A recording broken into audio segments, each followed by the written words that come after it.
व्यक्ति क्यों बन जाता है अच्छा या बुरा, जानिए गौतम बुद्ध की इस कहानी से। एक गांव में एक शातिर चोर रहता था। पूरा गांव उस चोर के बारे में जानता था, लेकिन इसके बावजूद भी कोई उसे पकड़ नहीं पाया। उस शातिर चोर ने अपना संपूर्ण जीवन चोरी करने में लगा दिया। इतना ही नहीं, आसपास के गांव और नगर में भी उसकी बराबरी का कोई चोर नहीं था। चोर का एक बेटा था जिसे वह अपनी तरह ही शातिर चोर बनाना चाहता था। इसीलिए वह अपने बेटे से हमेशा कहता था कि कभी किसी साधु या सन्यासी के उपदेश को मत सुनना।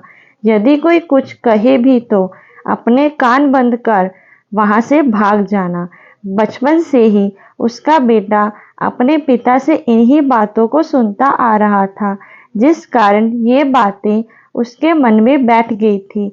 ऐसे में बड़े होकर बेटा भी अपने पिता की तरह शातिर चोर बन गया। एक दिन उसे बड़ा लालच आया और वह राजा के महल में चोरी करने के उद्देश्य से जाने लगा। तभी रास्ते में लोगों की भीड़ नजर आई। चोर ने देखा कि लोग एक सन्यासी के चरणों में गिरकर उनका आशीर्वाद ले रहे हैं। वो सन्यासी गौतम बुद्ध थे। चोर साधु सन्यासी से दूर रहता था, क्योंकि उसे अपने पिता से यही सीख मिली थी। लेकिन भगवान बुद्ध को देख वह उनकी ओर आकर्षित हो गया। इसका कारण यह है कि पहली बार उसे किसी तेजस्वी व्यक्ति के दर्शन हुए थे। अचानक उसे पिता की बात याद आ जाती है कि साधु सन्यासियों से दूर रहना चाहिए। चोर दुविधा में रहता है कि वह सन्यासी के पास जाए या चोरी करने के लिए आगे बढ़ जाए। एकाएक उसके मन में ये प्रश्न आता है कि आखिर पिताजी क्यों साधु संतों से दूर रहने को कहते थे। इसका उत्तर जानने के लिए चोर भी लोगों के बीच बैठ जाता है और भगवान बुद्ध के उपदेश सुनने लगता है। बुद्ध लोगों को झूठ बोलने की और विश्वासघात के बारे में बताते हैं। उपदेश समाप्त होने के बाद सभी लोग अपने घर लौट जाते हैं और चोर भी चोरी करने के लिए महल की तरफ निकल जाता है।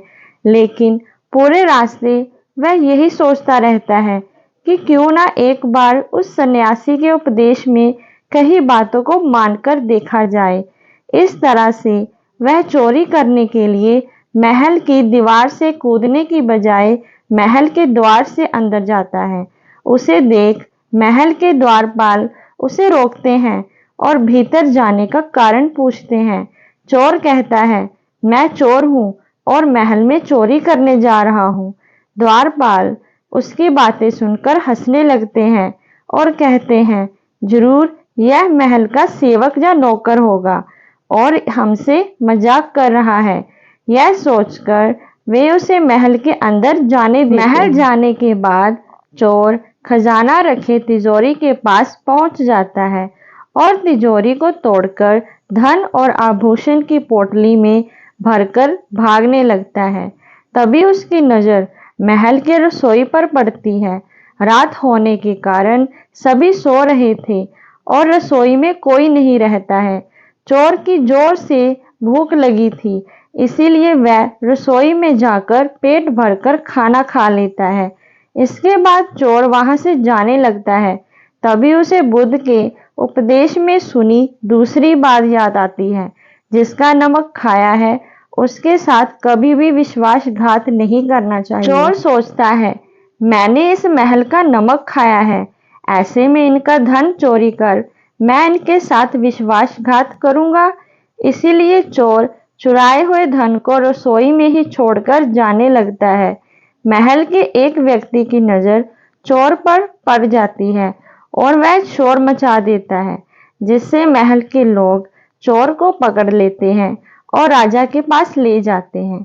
राजा चोर से पूछता है कि जब तुमने चोरी कर ही ली तो फिर इसे छोड़कर क्यों जा रहे थे। चोर कहता है, एक सन्यासी के उपदेश के कारण। चोर की बात से राजा प्रभावित होते हैं और उससे कहते हैं, अगर तुमने ऐसे उपदेश बचपन से ही सुने होते तो तुम कभी चोर बनते ही नहीं। इतना कहकर राजा ने उसे कोई सजा नहीं दी और उसे छोड़ दिया।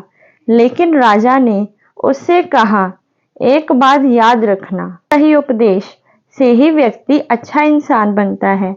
बचपन से ही गलत संगत और गलत उपदेश मिलने के कारण वह बुरा व्यक्ति बन जाता है।